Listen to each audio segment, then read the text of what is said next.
you can start if you like. There are about 35 participants. You can start or wait a couple of minutes as you like. Sure.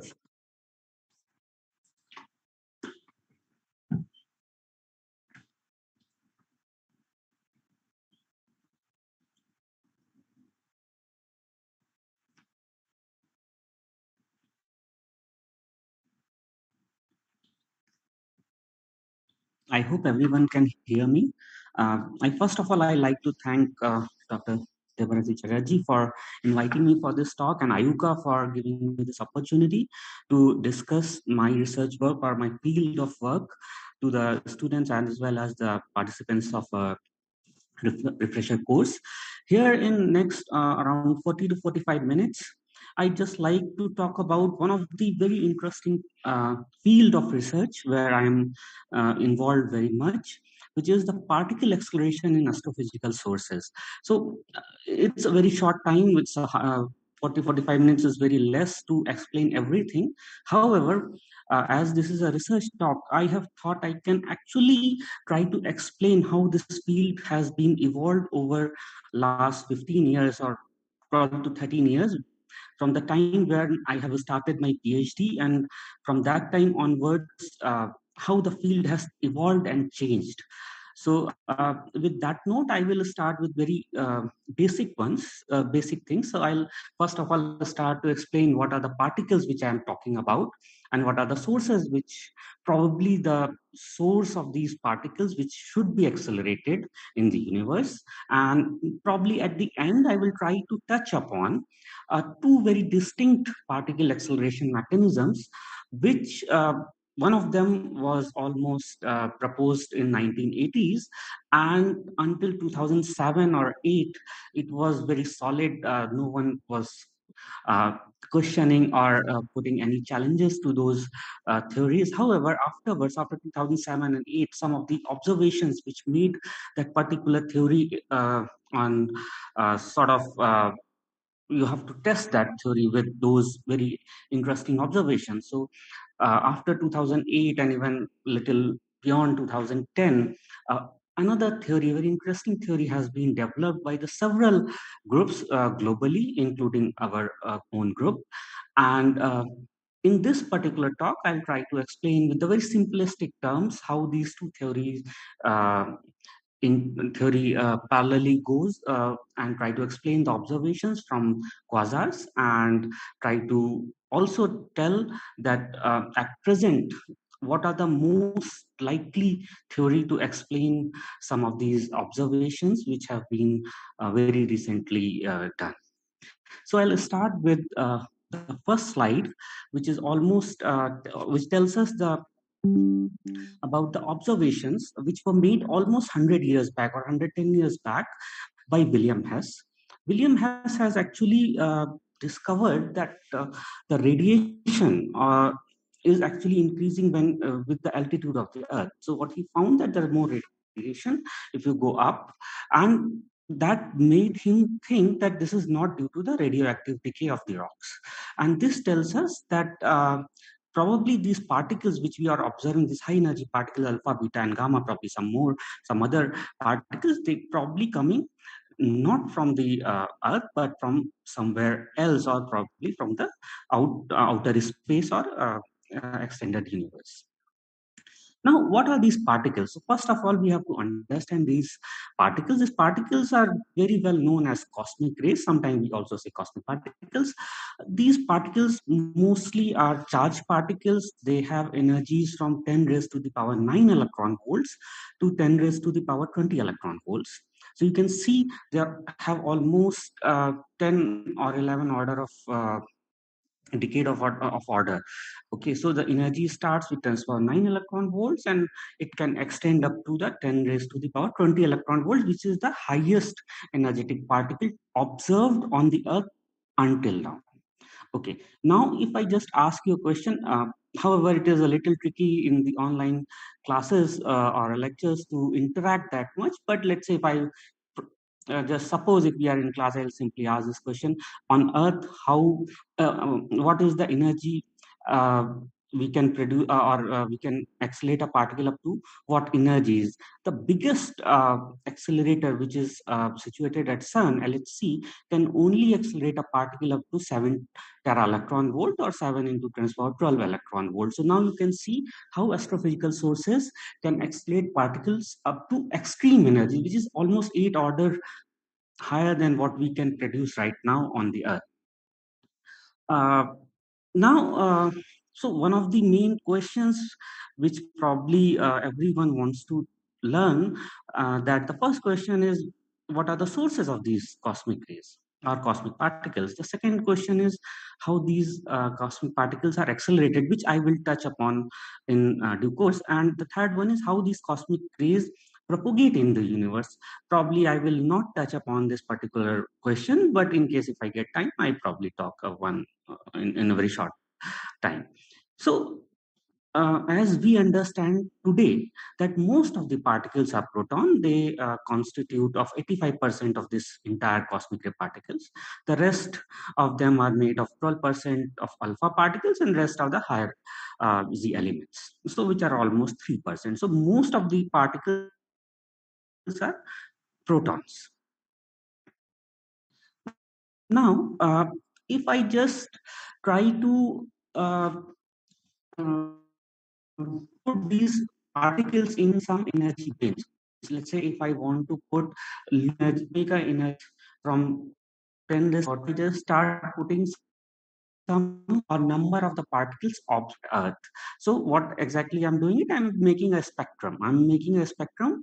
So with the increasing energy, I'm just counting how many particles are observed at the Earth. So if I do that, and if we plot them in log scale, what I observed, uh, a plot which is shown on the right side of your slide, and that gives us a power law. I don't know how many of you are actually know what is a power law, but power law can be very simply defined as, let's say if you have n particles, so you can define as n directly proportional to e raised to the power, where e is the energy of particle, e raised to the power of minus p, and minus p is a basically slope of this spectrum or this plot which I have shown on the right side.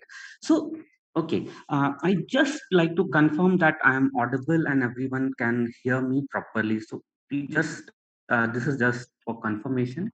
If one of us can just tell me that everything is fine and I can keep going.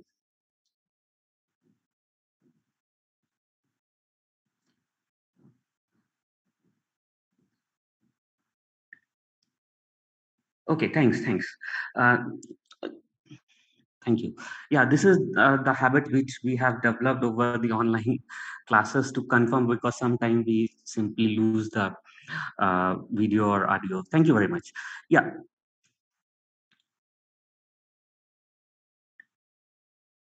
So as I said that we have a spectrum of particles or a spectrum of cosmic ray, and if we plot these spectrum, or if we just bring these particles with the different energy bins, we can form or we can define this entire spectrum to a power law. Generally this power law show this index or the slope p equal to around 2.7 up to energies of 10 raised to the power 5 electron volts. However, just after 10 raised to the power 5 electron volts, the spectrum steepens. When I say spectrum steepens, that means there are less number of particles.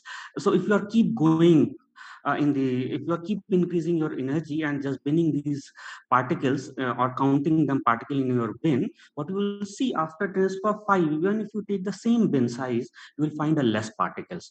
And once you reach around 10 raised to power 19 or so, again the spectrum gets hardened. It means suddenly there is a change in the spectrum gets, or your bin gets little more than expected particles. And these two changeovers are called, or these are the breaks in the power spectrum, your spectrum, and these breaks are known as knee and ankle. And why knee and ankle? Actually, if you plot or plot this or if you overlay this plot on a feet, what you see, it looks like there is a knee or a shape of a knee around 10 to the power 5 and a shape of ankle around 10 to the power 19 electron volt. Now, with next slide, I'll just try to very briefly explain why this knee and ankle occur. However, still we do not know why ankle. There are several models, but I'll not go into detail of what I would say. There's not no consensus right now why we get a hardening at 10 to the power 19 electron volt. However, the steepening at the 10 to the power 15 electron volts probably due to uh, the particles that may be related to the uh, particles accelerated or originated in our own galaxy. So the particles probably higher energy than 10 to the power 5 electron volts will be leaving the galaxy, and then so basically what can how you can actually understand this. Let's say if you have a proton and with a given galactic magnetic field, this proton may gyrate, and if the gyro radius of this proton is larger than the radius of our own galaxy, then probably this particle will fly away, and it will not be contained in the galaxy. So if it will not be contained in the galaxy, probably we'll lose it at some point, and it will not be observed. Probably that particular proton will be definitely lost, but you can think about a distribution. So some of the particles which are having energy above the 10 raised to the power 15 electron volt, they will fly away, or they will diffuse from the galaxy, and they will not come back, and they will not be observed at Earth. And that's how you see the steepening. That's what I have discussed in the this particular slide. Now, uh, till now I have just discussed about the particles. So as my topic or the title of the talk says, acceleration of uh, like acceleration of particles in astrophysical sources. So now in next slide I will just try to tell you what are the sources we talk about, or we can think of where these particles, electron, proton, probably alpha particles, or high Z particles may be accelerated. So what are these possible sources? So these possible astrophysical sources should be uh, should be galactic or extragalactic, and should be probably there are very few cosmic rays are accelerated at the even our own sun. However, most of the astrophysical sources where these cosmic rays could be accelerated may be galactic and extragalactic. So what are the potential sources? Potential sources are supernova remnant. So most of the galactic cosmic rays, or galactic the particles like protons which are accelerated within our galaxy, they may be produced at a supernova remnant. The extragalactic cosmic rays, which are having higher energy than 10 to the power 15 electron volts, probably those particles may be accelerated and originated from gamma ray burst or active galactic nuclei. However, there is no consensus. These are highly dependent on the models. Probably at some point I will try to discuss that as well. But these are the models, and there are very few observations which hint that probably AGNs are the possible sources where these particles can be accelerated. Now, uh, okay, now we have some guesses where these particles can be accelerated, but how to study them? So I will simply say I'm interested to understand how the particles are accelerated. But what are the particles? Particles are protons, mostly proton. 85% of these cosmic rays are protons, and the protons having charge, and when they start traveling in the universe, they get deflected because of the magnetic field. Now when they get deflected, they will lose the directionality, so they will basically lose their memory from their from where they have started. So they might have started from one galaxy, but as they get deflected by in their travel, you will basically we will never know, because the direction will be changed totally, which is shown here with the red line that you can see. Due to the magnetic field, probably protons will lose their directionality. So protons are not the best way to study the particle acceleration. Then what are the next one? Other one is neutrino. So we know that neutrinos are the particles which interact very less, or they are very less interactive. However, this is one of the blessings that if they don't interact from the magnetic field or any radiation fields, they can travel enormous distances. However, this is the problem for us to detect at the Earth, because if they don't interact, how we can develop a detector where they can be actually interact and can be measured?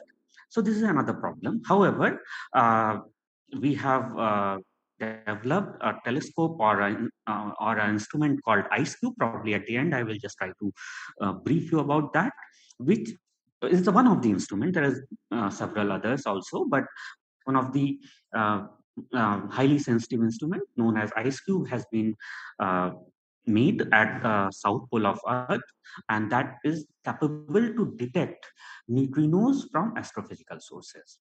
So this is another way of doing it. However, the third way, which we most of the astronomers are very well versed to observe to observe the photons.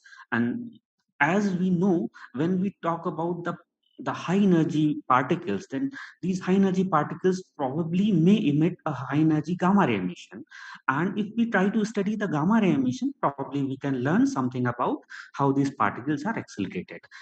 One of the possibility could be that proton can interact with the photon fields present in the source, and when they interact, they can produce a delta particle, which can again decay into neutral pion and further to two gamma rays. So basically, from a proton, which may interact to a, let's say, a UV photon, and at the end product will be two gamma ray photons, which each carry 10% of energy of a primary proton. Okay, so you can start with, let's say, 12, say, let 10 to the power 12 electron volt uh, proton, or 10 to the power 13 electron volt of proton, and you will end up with 1 TeV photon. So that kind of mechanism is possible. The other possibilities are that even some of the electrons can be also accelerated, and try to learn how these electrons are accelerated, and you develop and extend your theory to protons and other particles. Okay, so here we have I have shown you the different possibilities how to detect them. So protons can be detected through mechanism called air shower technique. Neutrinos can be detected through Cherenkov technique. Basically, you detect a Cherenkov light produced in the ice of a south pole. And there is another method by which you can detect gamma rays, which cannot penetrate the Earth atmosphere, but they produce the air shower, and that produces Cherenkov photons, a blue light, and you detect them on the Earth. And the fourth one is basically you take your detector and put it in the space on a satellite, and you observe directly these gamma rays. So there are several satellites are already uh, orbiting our own Earth. One of them is Fermi, other one is Agile. So there are several of them. So you directly observe these gamma rays and try to understand how these particles are accelerated, who has produced these gamma rays. Okay, and I have also given energy range of the particles which can be studied. So neutrinos can be studied from 10 to the power 10 electron volt to almost 10 to the power 22 electron volts. For photon, it's 10 to the power 10 to 10 to the power 14 electron volts, and for proton, it's very high energy, 10 to the power 18 electron volts, 10 to the power 20 electron volts. And why? It depends how your particle is interact with the other fields. So neutrino will not interact, so you have a very large energy band. However, protons will start interacting with the different fields, like photon fields, like extragalactic background light, and they will interact and produce pairs. And proton will very the low energy protons will interact with magnetic field and get deflected. Only why very high energy proton, even it interact and deflect, but for a certain distance, they will not deflect as much that you cannot guess the source. So I'll come to that at the end of my talk. Okay. So the basic of particle acceleration is very simple. We all have done this particular equation. This is basically Lorentz force. Uh, so you can write this equation. This basically you have electric field and a magnetic field. However, the problem with the electric acceleration with the electric field is that in universe you will not find non-zero electric fields. Most of the time, the electric field is neutralized because of the free charges. So most of the, except in the magnetic reconnection, but don't bother about it much right now. You generally, it's very difficult to accelerate uh, particles through electric field in the universe. What is the other way to do that? Basically use magnetic fields. And how we do that, I'll come into the next slide. Directly you cannot do because magnetic field don't work, but what we actually do, or what is proposed by Fermi in 1950s. So that is one of the very well established theory. It's called Fermi second order acceleration, and then the extension of that particular theory to diffuse shock acceleration, or which is known as Fermi first order acceleration. So I'll very briefly tell you about these two theories, and then we'll move on. So just assume in for what what Fermi proposed in 1950s is that let's say just consider a particle, a proton or any particle which you like, and you take a gas cloud. Now this particular proton or a particle which is moving towards this huge cloud, and when this particle collide head on, let's say consider right now a head on collision, let's say when it collide with this particular huge gas cloud or magnetic mirror, the particles get so due to this head-on collision, this particle get recoil, and this during this recoil it gains a very small energy, a fractional energy. So in each collision, particle will gain a fractional energy. Now there are a lot of possibilities, like your particle and your gas cloud could be moving towards each other. However, there is a possibility that both are going in the same direction, but your particle is moving with a higher velocity. So at some point, it can reach to the, or it can collide to the this huge gas cloud. It's called receding collision. Okay, so now once you start computing that how the particle will gain the energy, so what Fermi proposed that with each collision, these each head-on collision, particle may gain some energy, and with each receding collision, particle may lose some energy. However, overall, as you get more head-on collision, you will at the end you will gain energy. And to understand this particular process, one of the very good analogy is that if you are moving on a highway in a car, you will find more cars coming towards you than the cars going in the same direction. So that's how at the end you will gain some energy, or particle will gain some energy with the Fermi process or Fermi second order acceleration. This is known as Fermi second order acceleration. In each collision, basically particle get a fractional energy which is given just in the bottom slide, or on this bottom of the slide. For the Fermi second order, it says V over C. So you can see that term. So V is the velocity of a particle, or basically the recoil velocity, and c is the velocity of light in vacuum, and so you get that fraction and the square of it. Now this is a fraction of something, right? And you are squaring it, so which is basically reducing the number, so the gain is very small. So delta E over E is very small in the Fermi second order. And if you want to understand the mathematics and the details, you can refer to MS Longer, high energy astrophysics. Now and this particular Fermi second order acceleration also suffers to explain a lot of other observed phenomena, and it's a very slow process. Okay, so it is believed that Fermi second order may not be sufficient to accelerate particles up to very high energy. However, a lot of recent work actually does not say that even Fermi second order could also be a very effective acceleration process. However, initially it is thought that probably it may not be that efficient. Okay, so there is another process has been proposed by several authors, Roger Blanford and a lot of other people.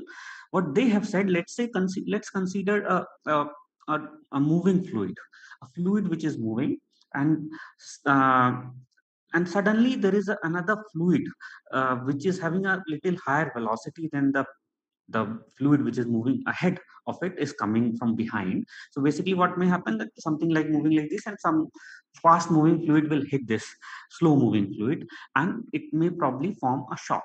Shock is a discontinuity where suddenly most of the properties of the fluid changes. It's like left side or downstream, the could be that speed could be v1, density could be rho1, and temperature would be T1. On the right side or upstream, it could be rho2, V2, and T2. So there is it won't happen gradually, it happens very suddenly. And this particular phenomenon is known as shocks. So what a lot of people have suggested, that there is a possibility that if the particles, these protons, let's say, I'm just, when I say particles, I just consider a proton. This proton can actually cross this shock or diffuse this shock multiple times, and each shock, when it crosses, there is a possibility of Fermi 2 kind of acceleration. It's not exactly Fermi 2, but you can just think that when it crosses, it finds scatterer, or you can also assume a gas cloud or a magnetic mirror which is coming towards us, and it just hits this particular proton and gives us some energy. So it gains, in this particular collision, the particle gains some energy and again diffuse to the other side of the fluid, on the, let's say, from downstream to upstream. When it moves upstream, again it will find, the particle will find that some of the scatterers are coming towards the particle, and again there is a collision, and it receives some energy, and again it crosses the shock. While crossing, each time when it crosses, it gains a fractional energy, and that is defined as v4 by 3 v by c.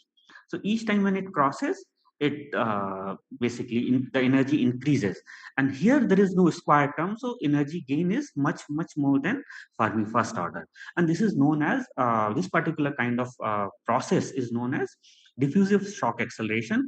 If some of you are interested in the field or in the mechanism, you definitely can follow Energy Astrophysics by MS Longier. A very detailed description has been provided, and I think this is one of the best references I can provide. And now even a lot of other papers you will also find on the archive, but I would say MS Longier is the one of the best uh, references to learn. However, here I'm not going into the detail of any mathematics. These two numbers which I have shown, you have to actually solve a lot of equations, and then you end up with these two numbers, the fractional gain energy from each process, Fermi first and Fermi second. So you have to take it on face value that okay, these are things happening. Now these are the two processes which can accelerate particles, and you have to, probably you can assume, or you probably can read also, that Fermi first order is more efficient mechanism to accelerate particles. And that is what we thought in almost in 1980s to 2005. So almost for 25 years, most of the astronomers have thought that Fermi first order acceleration is a very efficient process, and still it's efficient process. And this particular efficient process can operate in quasars and several other astrophysical sources to accelerate particles. Okay. So what happened in 2005? So now I'll come to the research part of this talk, and where I will try to say that how a theory which was very well put to explain several observations has suddenly come under the scrutiny of lot of scientists. Okay, so just to go to that domain to of the research part, I'll very briefly tell you what are the quasars and what are the blazars, where because I'll be using these terms very often in next 10 to 20 minutes. So a blazar or a quasar is an active galactic nuclei. What is an active galactic nuclei? Active galactic nuclei is a galaxy which hosts a supermassive black hole at their center, and this black hole is surrounded by a accretion disk which has a hot plasma and mostly emit or it peaks at X-rays. So basically, it's a thermal radiation. So the plasma basically get accreted, and when plasma get accreted, the temperature start rising, and you have a accretion disk. And sometime what you also observe, that perpendicular to the accretion disk there is outflows, and these outflows are sometimes relativistic, and these relativistic outflows are known as relativistic jets. And this system where you have accretion black hole, accretion disk, and jets, this entire system is surrounded by sometime this dusty torus, basically a cloud of dust, which emit mostly in infrared. And this entire system is known as active galactic nuclei. And sometimes, very close to the black hole, you also observe broad line region clouds, which are mostly hydrogen clouds, and sometimes even narrow line region clouds, which are far away from the black hole. So this particular system is known as active galactic nuclei. So what how it is related to the particle acceleration? So it is believed, if you see the left side of the slide or the cartoon which shows active galactic nuclei, uh, if you see a jet, so these it is believed that these jets are most a possible possible place where very high energy particles are accelerated. So this is the region where these particles get accelerated, these protons, electrons, and everything. Okay, and this active galactic nuclei emit from radio wavelengths to extremely high energy gamma rays, and they show two hump structure in the spectrum. So it's a two bumpy structure. First one is called due to synchrotron emission, and second one is due to uh, probably due to either inverse Compton emission or could be photopion interactions. But it is not important right now for this particular lecture. Okay, on the right side, I have made or I have tried to show a very specific kind of active galactic nuclei. So this is one of the radio galaxies. It is known as Centaurus A. So you can see actually dust lane on the center, and also you can see some outflows which are coming out from the perpendicular to the dust lane. So basically, black hole is hidden behind this dust lane, and the two perpendicular it's like this two perpendicular jets are coming out from both sides of the black hole or perpendicular to the your dust lane. Now in now when these jets in general in AGNs are aligned to the line of sight of earth, or it means when we are actually looking at the jets, then these particular systems are known as blazars. So basically, line of sight of jet is very close to the line of sight of earth. So the angle between earth and these jets are less than 3 degrees. Some books say 5 degree. That's okay. So 3 to 5 degree. So the angle is very small. So basically, you are actually looking at the jet. Now these jets are relativistic. So due to so the plasma within these jets moves with relativistic speeds, and due to the moving when it moves with the relativistic speeds, what happens? Your all the relativistic effects actually takes place. So your luminosity increases because of the beaming effect. So if you take an isotropic distribution, or if you take a, let's say if you take a sun and you put it, or if the sun starts moving with the relativistic velocities, let's say close to the speed of light, what may happen? It won't emit isotropic. It will basically it will beam the emission in a very small cone of angle of very small. This angle could be less than even 1 degree. So entire radiation will be beamed, and very similar effect has been seen in the blazars. So it is believed these jets of blazars or quasars are the place where these particles get accelerated. And how they get accelerated? It is believed then when the plasma moves in the jet, it creates shocks. And at the shock fronts, which I shown, there is a process called diffusive shock acceleration takes place, and particles get accelerated. So this was a theory which was proposed around 1982, and until 2007 or even 10, this theory was very explain most of the observations. However, in 2007, the first observation has come out, uh, uh, which has actually shown a variability of the order of few minutes and challenges this particular theory of shock acceleration. And here, when I introduce a new word, I'll try to actually tell what is this flux variability. So let's say If I just plot, when I say light curve in the astrophysics, it's basically a time series. So what is a time series? You make a measurement at time t1, then you take another measurement at time 2 and time 3 and time 4 and up to time n. Or basically, very simple words, you actually start measuring temperature of your room every day from day 1 to day n, and you just try to plot it on a scale. So if x-axis is time and y-axis is your temperature, it's a time series.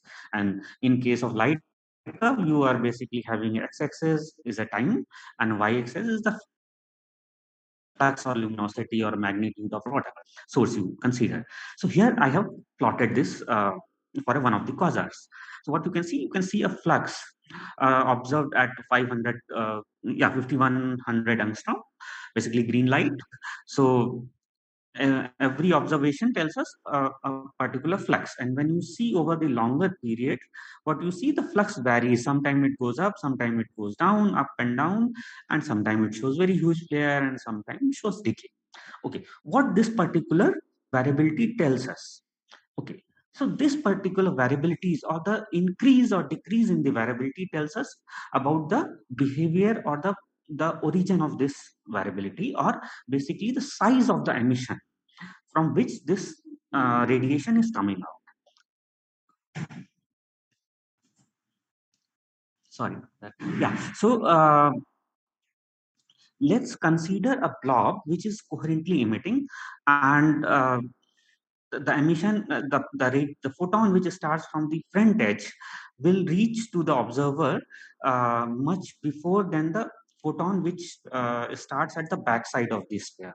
And the distance, basically the time will be around, the time will, or the distance between or I would say the diameter of this sphere can be expressed as d equal to c delta t. So c is the velocity and delta t time is the difference of the time uh, of the photons reaching from front and back side of the sphere. And what may happen, basically, once you start uh,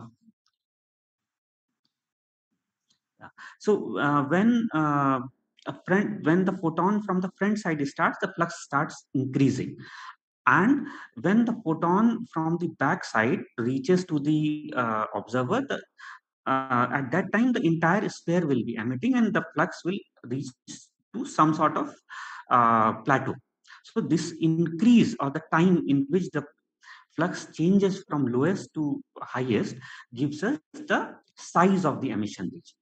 And this is very important in the case of active galactic nuclei blazar studies.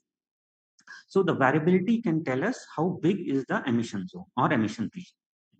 Now, as I said, in 2007, there was an observation made by a telescope called HESS. HESS is a atmospheric Cherenkov telescope which actually detects Cherenkov photons which are produced by gamma rays. I will not go into the detail, but what actually happened, a gamma ray penetrates to the atmosphere and interacts with the nitrogen or oxygen nuclei, produces an air shower, mainly different particles, and these particles, when move in the atmosphere faster than the speed of light in the atmosphere, they produces Cherenkov light, or basically blue light. And there is way to actually detect this blue light. It's a tertiary effect, and from this tertiary effect you can actually estimate the direction and the energy of a photon. So this particular telescope named as HESS has observed uh, a light curve or a time series from a source called PKS 2155 minus 304. It's a BL-lag kind of object, or it's a blazar. So it means the jet is towards us, or the line of sight of the jet of this source is basically very small, or maybe could be less than a 1 degree. So we are actually looking at the jet. So what Hess has observed, that flux from this source has changed, or basically from it gets doubled in only few minutes, probably less than 2 minutes. And till now, or at that time until 2007, it was not observed from any source that or any supermassive black hole or any AGN. It was not observed that flux can change up to this with this rapid speed. So this was the first observation, has suggested that flux can actually change within few minutes, and how it constrained the entire shock inject model, or how it puts challenges to the theory. Uh, so the shock acceleration model suggests if it is the particles get accelerated in through shocks in the jet, what may happen if you see image of a AGN, or basically a image of a jet shown on the right side uh, of the slide on the uh, uh, top right, what you can see, there is a accretion disk, there is a black hole, and then the jet is starting. So if it is a shock acceleration, there is a way to compute from the distance. As I showed you from last time, if you know the variability time scales, you can actually compute the size of the emission zone. And if you do that in the case of PKS 2155 minus 304, what you will observe that the emission zone is very small. It's almost of the order of black hole. It means it has to be emitted at the, or it has to be emitted at the base of the jet. Even that probably may not even true, because uh, the jet opening is almost 10 times. The jet starts from 10 Schwarzschild radius. So what you are actually observing, and the size of a black hole in or I would say the size of event horizon, or a light to cross a event horizon will take around 30 to 40 minutes for this particular source. But what we are observing is a fluctuation of order of few minutes. It means we are observing a fluctuation which is smaller than a black hole size or black hole event horizon. So this contradicts the your causality. So how it can be possible? Then people come up with the several solutions. They said if the blob is moving very fast, almost with the speed of light, then due to special relativity, basically you are actually blob is bigger, but we are observing it in the observer frame. The time shrinks, and we are observing with the shorter time scales. However, that doesn't solve the problem, because what we are observing, or what Hess has observed, is a TeV photons. And if TeV photons are emitted from this very small blob or very small region, it actually interact with the other TeV photons, and they should have not come out.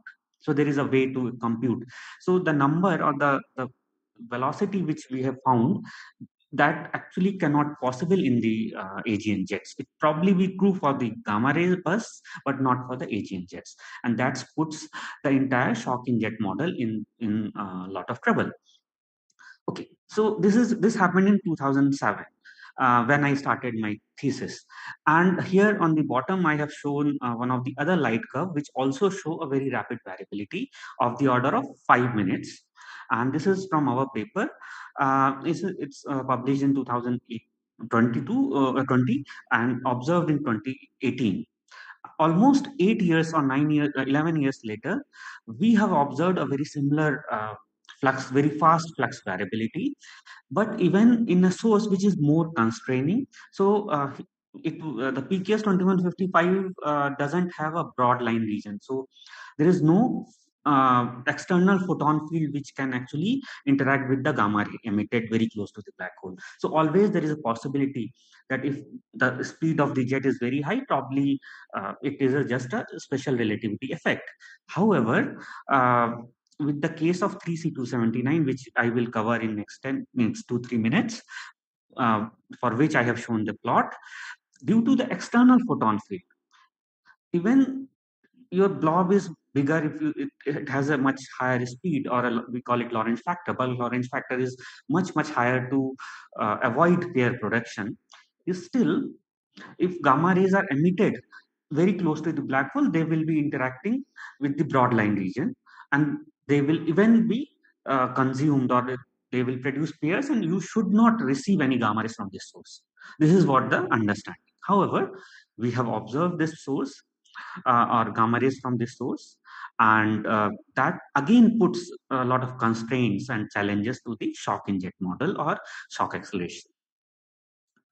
So here I will just try to explain that uh, what are the possibilities, how to explain this fast variability of few minutes using different models. So more than 100, probably around 100 different models were proposed to explain this variability. But over the 10 years from 2007 to 2018-19, some these models can be characterized over, let's say, 5 to 6 broad models. Some of them talks about some extreme values with the shock acceleration. Some of them talks about turbulence. Some of them talks about the disruption of the jet, and some of them talks about magnetic reconnection. So here, very quickly, in next, I think I have 10 minutes. So I will try to explain uh, what are the other possibility can actually explain this fast variabilities, and whether it can addresses the problem of gamma ray emission or particle acceleration in general in the astrophysical sources. So here there are two images I have put from the Event Horizon Telescope from basically M87 observations. So what you can actually observe that the first one is basically M87 or image of Event Horizon. The second one, or the basically the third image, which actually shows a magnetic field, basically the polarized light it shows, and the polarized light basically tells us the topology of the magnetic field surrounding supermassive black hole in M87. So now here I'll just give you a very brief theory how this is one of the possible method or one of the possible ways to generate a black hole. Sorry, generate a uh, fast moving jet or relativistic jet. There are several other theories. So here I'm going to talk about one of the very well known theory called Blandford-Znaeck process. So what happens? Let's say you have an accretion disk, and you have a central black hole at the center, and you have accretion disk. The matter is getting accreted in this black hole. Just think about it. There are some fields you can see. There is a cartoon in between two M87 images. So let's say along the matter some of the magnetic field lines are also accreted. So once they come very close to the black hole, there is a effect called frame dragging. So what happens, your field also get dragged in this close to the black hole, and basically the space around the black hole due to general relativistic effects get dragged and uh, moved, or so due to this frame dragging effect, the magnetic fields also starts curling the black hole in some sense, and this curling gives you basically a poloidal component of the magnetic field. However, this poloidal component starts producing your azimuthal component also if it is the fields are at very long distances get connected or basically fused to the plasma. So what you have is something like this field line, and you have rotating like this. So your one poloidal field will start producing the azimuthal field lines, or basically a helical field lines. And depiction of that you can actually see it in the M87 image, or in this particular simulation. It's a simulation done by EHT collaboration. Okay, so what you can see, the field lines are curling down and produced. So and the jets are launched through these magnetic field lines, and this particular process is known as Blandford-Znaeck process. Okay, why I am telling you this? If Blandford-Znaeck process is true, okay, then what will happen to the magnetic field lines? At certain distances, the magnetic field lines will suffer some instability. There are several instabilities. You can consider one of them. Let's say if I consider kink instability, or you can also consider tearing mode instability, or anything. So probably due to some of the instabilities, what may happen, when you curl the field, the magnetic field lines will broke down. And when they broke down, at that time, due to some instability, there are instability known as plasmoid instability or tearing instability. These ordered field lines, or the poloidal field line, which has produced this azimuthal component as well, will be broke down the small filaments. And when it happens, this particular region is very prone to magnetic reconnection. What happens? What is magnetic reconnection? When two oppositely directed magnetic field come very close in non-conducting plasma. So when it comes close to each other, due to a lot of strain, or due to a lot of high energy state, this particular system wants to release some energy, and goes to lower energy state. So the topology of the magnetic field lines changes. So let's say one of the line is going like this in this direction, other one is going in this direction, and due to a lot of strain, they basically release some energy and they form a new magnetic field lines, and some energy is released. This energy can be released in the form of heat. It could be released in the form of particle acceleration, and from this particular region where magnetic reconnection takes place. Uh, this magnetic reconnection could be X point reconnection, or this is one type of reconnection, or it could be a fast reconnection where plasmoids are generated.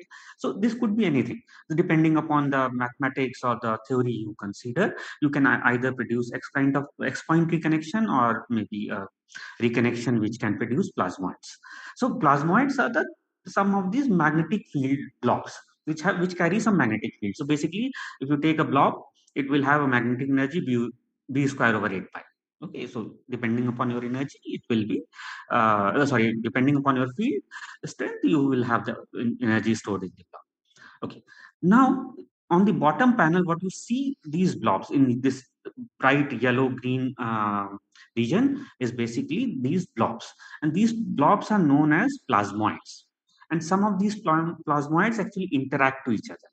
And when magnetic reconnection happens, these plasmoids also get some energy or some speed. So, how you can imagine this?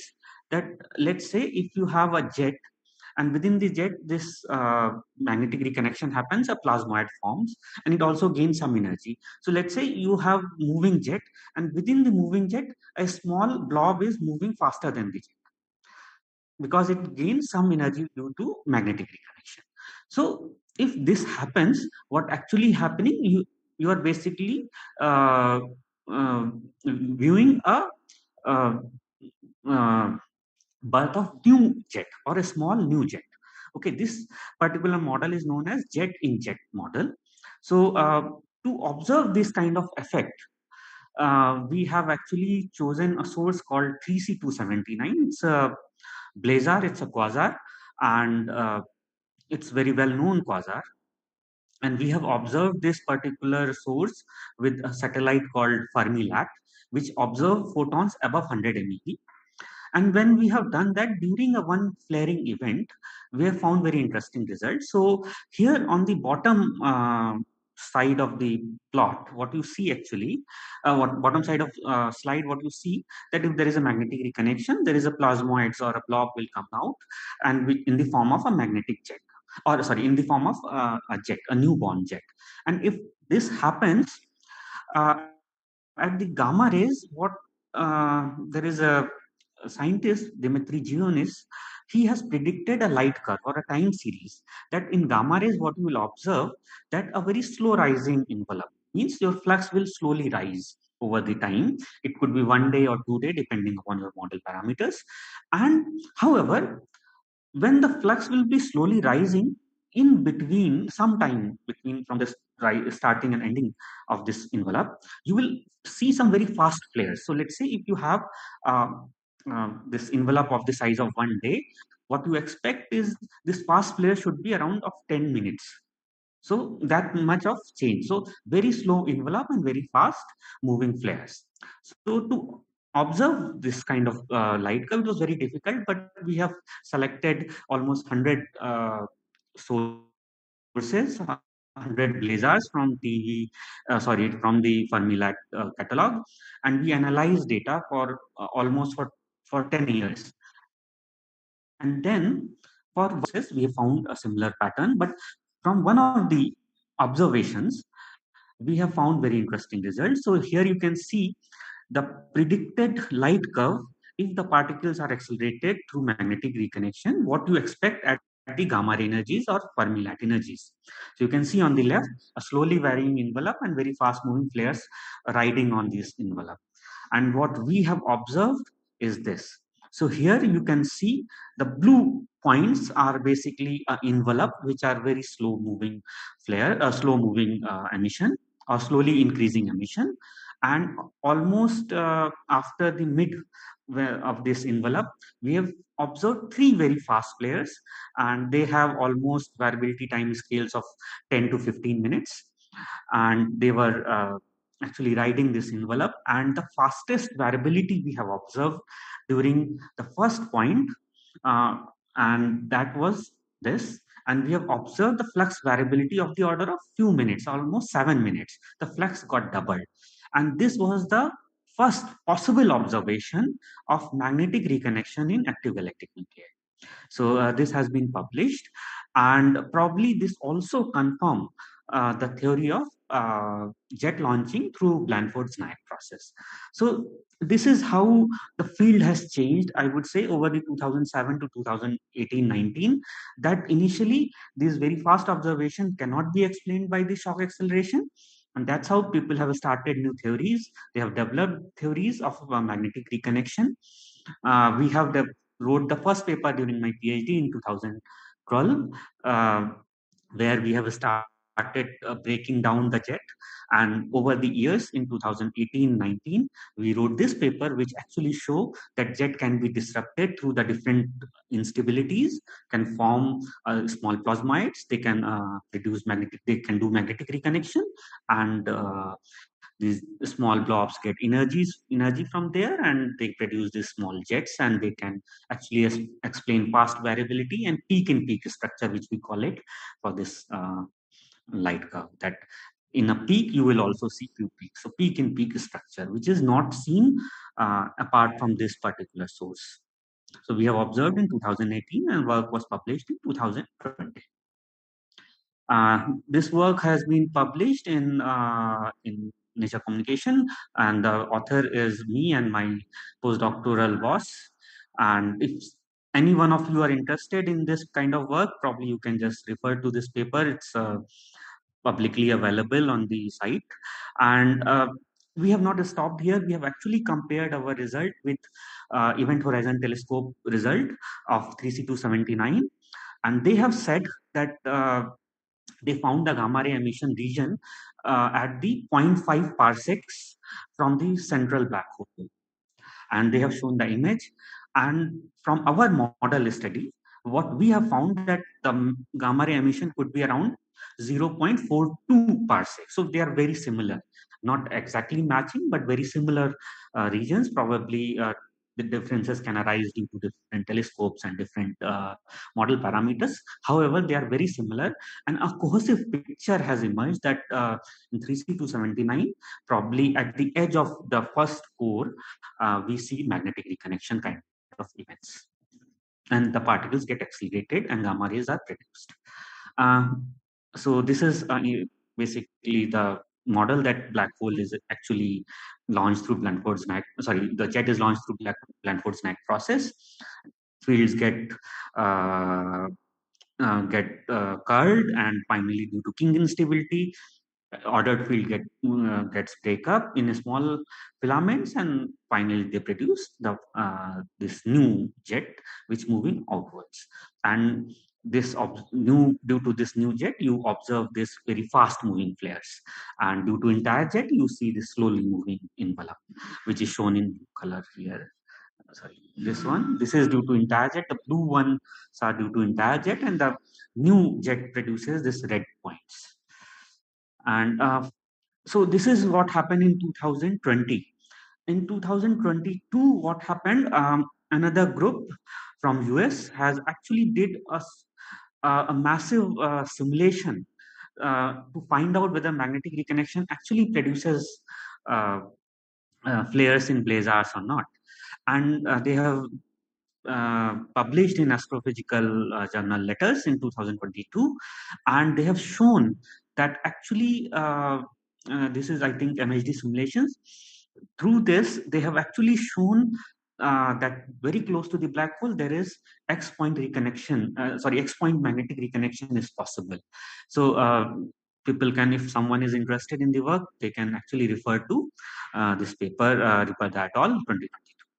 And what we are doing as a group, we have actually written a proposal to EHT collaboration to observe one of these source. I cannot tell you the name, but probably this is under review. And if it gets approved, we'll be actually observing that particular source with Event Horizon Telescope in coming months or into 2023 to further investigate our research related to magnetic reconnection and energy conversion from magnetically dominated jet to kinetically dominated jet. And finally, as I do not have time, in last 5 minutes, I'll just try to show you some of the sources which actually probable candidate for particle acceleration scenario through shock. Probably due to the shock acceleration or magnetic reconnection. So here what you see is one of the supernova observed by Hess, and on the bottom side what you see is basically uh, uh, simulations with different considering different species or different type of particles. You take and like in one of the cases you have more protons and less electrons. In another case it changes, the ratio changes. And so with the CTA, which is another upcoming telescope, will actually resolve those small areas of this particular supernova and match with the simulation and see the which one explain better. So if it matches with the, let's say, proton dominated supernova remnant, probably will know that this is one of the possible place where particles can be accelerated. So this is one of the possibility. Other one is um, in 2018, IceCube has actually observed one of the neutrinos from the source called, or blazar called, Texas 0506 plus 056. And during when they observed this neutrino in this direction of this source, different telescopes, including Magic, Fermi, and a few others, also see a flare, gamma ray flare, optical flare, and flare in other X-ray regions or X-ray energies, which hints that probably if proton interact with the photon field, produces a neutral pion which decays into 2 gamma. Probably we have observed those 2 gamma photons, or not 2, basically the gamma photon through this process using Fermi-Lat or Hess or Magic telescope, and neutrinos, which also comes from a different branch of this interaction, is observed by IceCube. So this is one of the possible source for particle acceleration. And these are the different telescopes globally. Even in India also we have a telescope called Mace telescope, which is situated at Hanle. It observes gamma rays. I am associated with this, as well as Magic telescope at La Palma, and there is possibility to actually directly observe protons or particles with the Pierre Roget telescope and neutrinos at IceCube. And I'll end here just explaining this slide. Here there are 2 simulations. One for the considering some magnetic field in the in the universe. If you take 10 to the power 18 electron volt proton, what you see how the proton will travel through the universe. So it will basically go in almost in zigzag direction. So when it reaches to the earth, it will loses its directionality.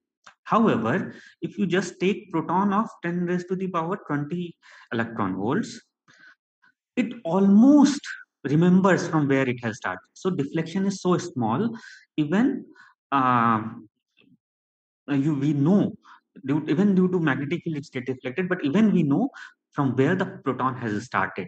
So probably over the next few years we will do the proton astronomy, which has not been done. It has been tried, but probably with the more data from Pierre Auger and other observatories, will strengthen our this particular field, which is just starting.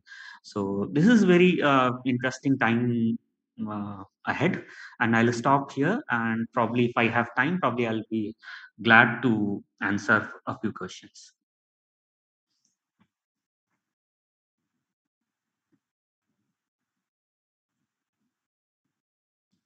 You can, if you have a question, please unmute yourself and you can, yeah.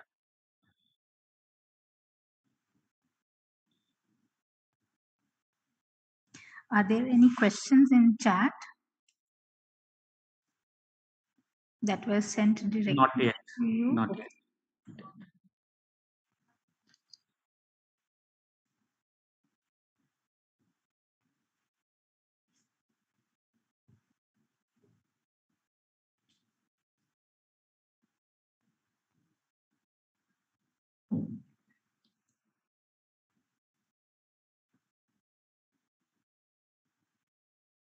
I don't see any hands up. Yeah, I think they understood everything. the, the presentation was really nice. Thank you. Yeah, this is a very less time to explain a very lengthy topic, but I tried my best to give a flavor at least. Yeah, that's the point of these research talks. I think to give I mean, this is an introductory school anyway, and this is to give everyone an idea about like the frontiers of research going on, other than just conventional lectures. So yeah, I think that's great. So there is a question in chat. Okay, so the question is, what are the books? So one of the ideal book is MS Longier, High Energy Astrophysics by MS Longier. Uh, it has all the uh, theory for the shock acceleration part.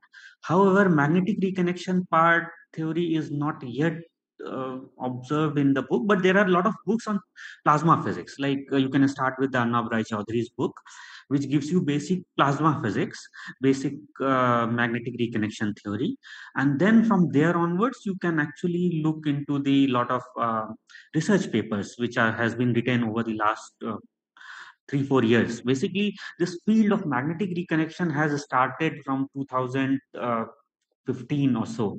So before that, there were papers, but they were only a few papers in the community. And I remember in 2017, this actually has taken in one of the conference when this topic has been taken very seriously, and afterwards, half of the community almost talks about magnetic reconnection. So it looks very I'm very happy that the thing which we have started has at least seen some light. So other books probably yeah, I would say MS Longier is the book for mathematical stuff, and Arnab Roy Chaudhary. And probably you can also go through some of the lectures by Amitava Bhattacharya for magnetic reconnection. You can just type his name on Google or YouTube, you will get a lot of lectures.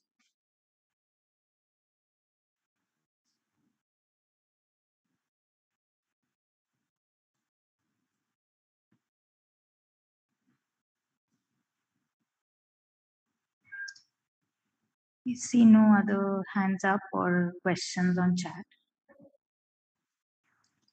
Yeah, they can write to me anytime. I'm more or less try to answer most of the things. I think there is a Slack channel, right?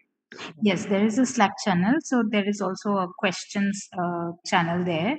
So yeah, I think the participants can write their questions, and if it is for you, then we can communicate. Yeah, yeah, sure. Just let me know. I'll try to respond Sure, as soon as I get time. sure. Thank you very much, Amit. Thank you, Devarati, and thank you, IUCAA, for giving me this opportunity. I'm very glad, and I hope it helps some of you and also me to learn a few things. Thank you very much. I'll stop here.